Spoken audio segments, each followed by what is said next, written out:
Charchamayapsizmi? Assalomu alaykum. Assalomu alaykum. Rayhonaxon, yaxshimisiz? Rahmat. Charchamayapsizmi? Yo'q, rahmat. Men Guliranaman. Gulirana, siz emisiz? Rahmat, uydamisiz? Yo'q, ko'chada edim. Ha, nimaga internetga chiqib yolg'on ma'lumot beryapsiz, Rayhona? Nima sabab bo'lyapti bunga? Gulirana, Tengqur akamiz esa, men просто sharmanda bo'lmay dedim xolos. Hamma bunaqa gap bo'lib ketdi. To'g'risi, men hech kimni aytda oqlamadim, qoralamadim. Yaxshi, men sizni nima qonun taraflamali ustizdan ariza qilaman. Siz aytdi, erimga rahmat aytdingiz, siz ham eringizga rahmat internetga chiqarib qo'yib birovlarni masalasida nima evaziga chiqardi bilmayman-ku. Lekin nimaga yolg'on gapirdingiz? Farzandlaringiz meni maktabimga bormaydi-yu. Sizning farzandlaringiz 4 ta farzandingiz, 3 tasi 37 ga, bittasi bog'chaga borar ekan. Nimaga yolg'on ma'lumot tarqatyapsiz internetga? Yo'q, endi hammani bolalari o'sha yerda o'qiydi, Gulirana. Sizni bolalaringiz, aynan sizni farzandlaringiz 29-maktabga bormaydi-ku. Nima uchun yolg'on ma'lumot tarqatyapsiz internetga chiqib? Bunga javobgarlik borligini bilasizmi? Gulirana, u shaxsiy o'zim fikrimda, men bu kamali bu gaplar bu degan yo'q, to'g'risi.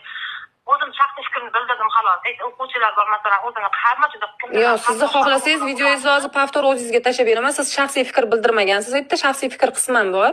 Lekin u yerda nimani sarkazm orqali turmush o'rtog'imni haqorat qilyapsiz. Keyin plus internetga yolg'on ma'lumot tarqatganlikda sizni bemalol javobgar qila olaman. Sababi sizni 3 nafar farzandingiz 37-maktabga borishiga qaramasdan ommani fikrini negativni burish uchun, meni obro'sizlantirish uchun siz internetga chiqib aytyapsizki, meni farzandlarim seni maktabingga boradi. Ular endi qanday nima qiladi? Farzandlarim dedingiz. Sizni farzandlaringiz meni maktabimga bormaydi. Buni hali qonuniy hal qilib olaman siz bilan. Faqat prosta oldin sizni o'zingiz bilan gaplashay. Qanaqangi ayol shantajchimi, pulga chiqadiganmisam, oilangizni yaxshi ta'riflashdi. Lekin men bitta narsaga hayron qoldimki, siz misol meni hozir mazasi yo'q turgan xo'jayinimga rahmatlar aytdingiz. Sizni sog'lom turgan xotinimni internetga chiqarib qo'yib, YouTube'da prosmotrlarini tomosha qilib o'tirgan eringizga ham rahmat aytmoqchiman. Chunki men o'zimni masalam bilan, o'zimni muammom bilan chiqayotgan bo'lsam, siz nimani evaziga, kimlarni topshirig'iga yo'q yetdan paydo bo'lsangiz ham eringiz rahmat deb turib, keyin butun hamra biz hayron qoldik o'sha xotinga. Uydagilar qaqa qarayapti, ular yo'qmi bir bola ishlab chiqaradi uyda deb aytishdi.